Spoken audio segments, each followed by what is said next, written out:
Hi everyone, I'm Evan Titus. Hi, my name is Sebastiano Villani. Hi, I'm Mike Driscoll. Hi, I'm Joshua Smith. And we're Group 7. Our company was American Express.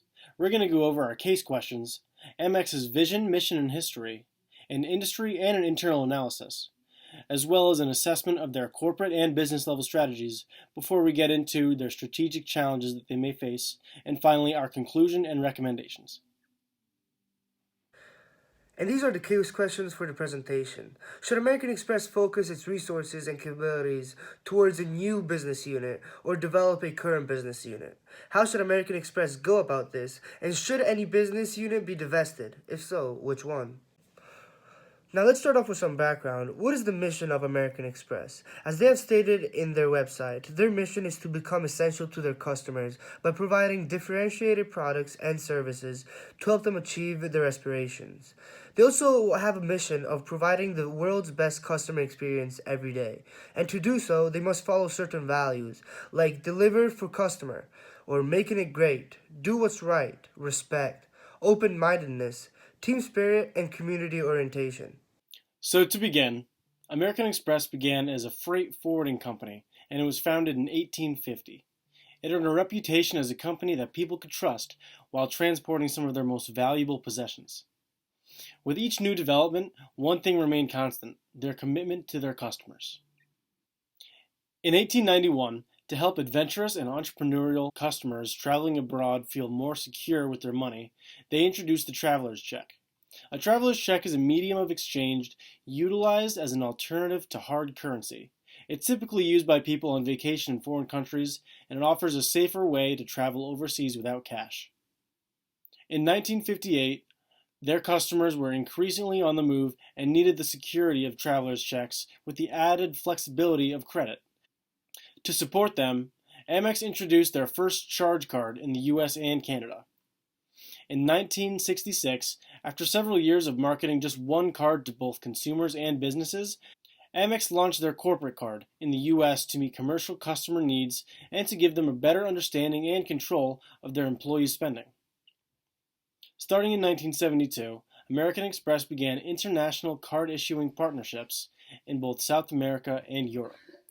This accelerated in the 1990s with partnerships that grew their business and brand visibility by connecting more people around the world. Recognizing that small businesses have unique demands, American Express created the Small Business Partnership in 1987, an advisory council of leading small business representatives. Amex offered business owners tools to manage their operations and plan for growth. In 2002, Amex renamed the initiative Open, the Small Business Network. Originally named Membership Miles, Amex launched Membership Rewards in 1991 and redefined loyalty in the payment industry. Amex gave customers more innovation benefits and relevant partnerships than any other program. By 2001, Membership Rewards was the world's largest card-based reward program and remains so today. To support local communities and encourage Americans to shop at small, independently owned businesses, American Express introduced Small Business Saturday in 2010. By 2013, the small shop movement had spread to a number of other countries, including Canada, Australia, and the UK. Also in 2010, American Express created their American Express app to give customers more ways to experience their service. As we speak, Amex is continuing to enhance their digital offerings to keep up with the changing consumer expectations. Okay, so I'll start things off with the industry trends. So I'm just going to go through the list of trends and what's really happening in today's industry. So the first thing first is contactless payment. Throughout the entire COVID-19 pandemic, we've really seen kind of a social switch to more cash, or less cash, more cards being used. And it's the contactless payment eliminates touch altogether, so it'll allow for less transfer of germs, less transfer of viruses. The next is the switch from cash to credit internationally. So it's happened in the U.S. already, mostly, but if you go to China, they're just recently making the switch from cold hard cash to credit cards, and this really opens a big window for American Express overseas, although Alipay already holds a dominant market share over there. And then next, there is a low number of card purchases in 2020. So, as you all know, COVID, as I mentioned earlier, has caused people to stay inside, has caused people to reduce spending, and the card purchases has been down. But we expect this to reverse next year or whenever the pandemic rises. Up next, rising costs. Costs to maintain a credit card, or cost for these companies to carry debt, is slowly rising. So it'll be interesting to see how over time these companies are able to afford and are able to take on such massive amounts of debt. Biometric security, this is a really big one, especially with the technological growth rate. I'll combine the two. So technology is just getting better and better and better, and the biometric security allows for a safer cardholder to business relationship. It takes away all risk of being hacked, being manipulated, having your number stolen, so it's a good benefit. Increased rewards in the industry, so more specifically American Express, they have insane airplane or hotel deals, which is really good. And then vertical integration is a trend within the industry. It goes from card manufacturer to the company to the card holder. There's really not a ton of wiggle room there. So next up is the industry analysis. So to start things off, Amex's main competitors are Visa and MasterCard, which make over 31% of the current market share. And this is really interesting because only two companies hold such a dominant position. It makes it really hard for new entrants to enter, and it also makes the competition really high. So just some opportunities and threats within the industry. So opportunities, contactless payment, as I mentioned before, that's the new up-and-coming thing. Virtual parity within the United States. So this was just recently acquired by American Express, and it allows them to be accepted at any store within the United States, which is huge because in the past, American Express was not accepted everywhere, and people had to go. It would be a pain in the butt to the consumer, where they'd have to try to pay with their Amex card, and they would get denied, so they'd have to fish around, which caused a whole lot of headaches and prevented a whole lot of people from signing up for the American Express card. And then the other opportunity is global expansion, as I mentioned before. China switched from cash to credit. There's a lot of growth potential there, but again, Alipay owns a massive market share, so it'll be really hard for that. And then threats. So the first up is the millennial card holder. So I don't know about you guys, but I definitely don't want to be paying an arm and a leg for a credit card. I want to take something with zero payment down, however, whatever. I don't want to be paying $700 a month to own this card. And the reward system promotes high spending, so if you don't necessarily have the income that a corporate card holder or a higher end clientele would have, it kind of puts restraints on the person who doesn't have as much money, such as the millennials. And then overseas market saturation is another threat. As I mentioned before, Alipay owns huge market share. Size of rivals, again, that's Alipay, Visa, and MasterCard. The three of them are just absolutely massive. COVID-19 is a threat. We still really don't know when. There's been talk of a vaccine, a 90% vaccine, but it still hasn't come out, so that'll be really interesting to see. And then rivals market dominance through new technologies. So other companies, like I know MasterCard has the new contactless payment. I believe they partnered with Square. So that's kind of hard for American Express to enter the market because they necessarily won't have this technology immediately, so they're going to kind of have to develop something of their own and try and persevere. Okay, so for the internal analysis, American Express, which is very closely associated with business and travel spending than its peers, they faltered because both areas have been hard hit during the last 7 months, specifically COVID. And then Amex is unique in the sense that it makes money not just from credit cards, but it also makes money from the payment processing side. So it really doesn't hinder them that their cards aren't really getting as used because they have the payment processing side to kind of fall back on. And then for their internal strengths, brand name, American Express, everybody knows Amex, everybody recognizes their logo, and it's kind of a status symbol having that platinum card or that gold card. Their involvement in the customer's digital life is also a huge strength. Being able to connect all a customer's individual accounts to the one server, to the one application allows for easy access, easy payment across the board. And then expanding the company's network is also huge. They've been kind of communicating digitally in today's world that the the credit card business is built on the networks, and Amex has huge connections around the world already. And then as for weaknesses, lack of product differentiation is it's a credit card. You really can't change it. It's the same as all the others. It's just the benefits are different and the price is different. So that's something to take a mention. And then no mention of cardholder fees. Again, Amex normally has the highest cardholder fees, and they tend to try and hide it. So that's kind of a weakness, makes them seem a little sneaky. And then the exposure to the airline industry. Most of their rewards are airline based, being able to get in a VIP lounge, being able to get upgraded to first class with no extra cost. So the fact that there's no more airline industry, or there is right now, just significantly less of what it normally is really going to take an impact on the card. Now I'm going to talk about American Express and their corporate level strategies. American Express has three major businesses: their global consumer card services, their global commercial card services, and their global merchant network services.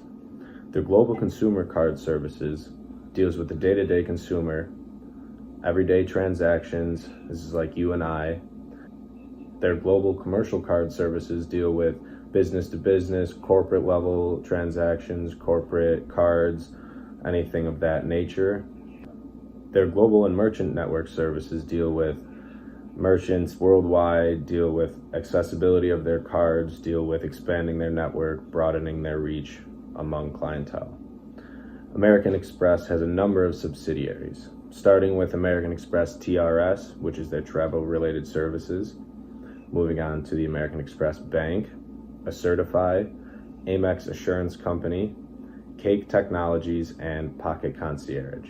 American Express's subsidiaries give consumers a wide range of services with one provider.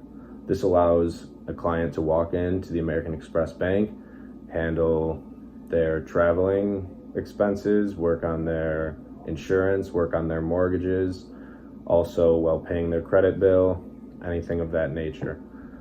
Also, their acquisitions have focused on strengthening the weaknesses throughout their organization. Some of the weaknesses that we've highlighted include a weak digital footprint, include millennial discontent with their services, and these technologies, this Cake Technology, Pocket Concierge, they're meant to attract millennials now. Cake is a service that allows users to split a restaurant bill.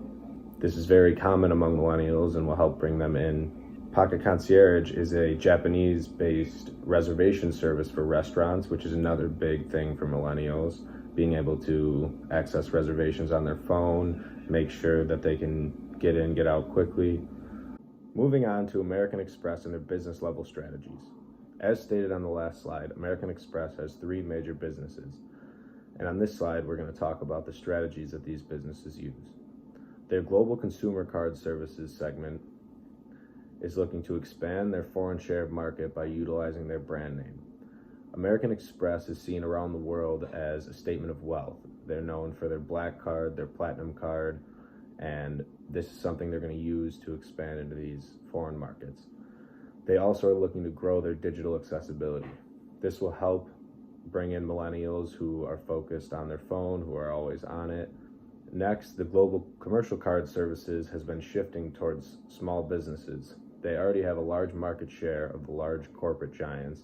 However, they're focusing more on small business, which will broaden the accessibility in the domestic and foreign markets. Their global merchant and network services are looking to broaden the acceptance of American Express cards everywhere and also expand their network of partners and affiliations. They're doing this in many ways through acquisitions, through partnerships, through affiliations with resorts, with airlines. One of their recent acquisitions, which is Resi, very similar to Pocket Concierge, which was the Japanese-based restaurant reservation service. This is the same concept, however, it is based in New York City. It has been used at 4,000 restaurants in over 10 countries. So this is a very important acquisition for American Express. Next, I'm going to talk about some of the strategic challenges that American Express has faced. First, one of the major ones we've spoke about is the disinterest among millennials And we combine this with the size of their rivals, Visa and MasterCard specifically.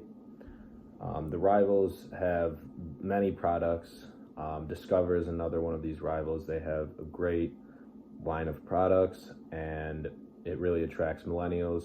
We're hoping that the subsidiary acquisitions that American Express has had over the past couple of years will really increase the interest that millennials have. Also, as part of the race for the global market among these big competitors, we need to focus on attracting these millennials. Another major issue that all firms, all corporations, everyone's facing is COVID-19.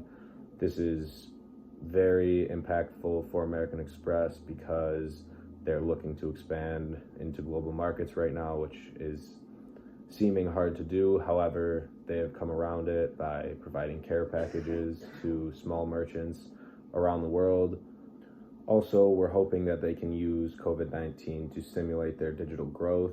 This is forcing everyone online. They need to make sure that they're able to accommodate for their clients, their consumers that can't come out anymore because they're worried about COVID or are stuck in government lockdowns. So they need to work on their digital footprint. Let's go over the case questions one more time so we can answer them properly. First question would be if American Express should focus its resources and capabilities towards adding a new business unit or develop a current business unit. The second question would be how American Express should go about this, and the third one would be if there are any business units that should be divested. If so, which one? So as of right now, American Express should not add a new business unit. They should further develop their digital offerings. For example, contactless payment and their mobile app. They should focus all their capabilities and resources to current business units rather than start a new one. Now, how should American Express go about this? They should internally develop new technologies for their digital offerings. For contactless payments, they should add chips to their new cards and offer replacements to their current card holders. And they should add contactless payments to their mobile app phones so that in case someone does not have their card, they can still make a payment through their account on their app. Yes, Amex should divest travelers' checks. These checks are fading away with the use of credit cards and debit cards. Since travelers' checks are substitutes for currencies, and with the dropping exchange rate of the ATM withdrawals, there will become less and less need of these. So these checks should definitely be divested.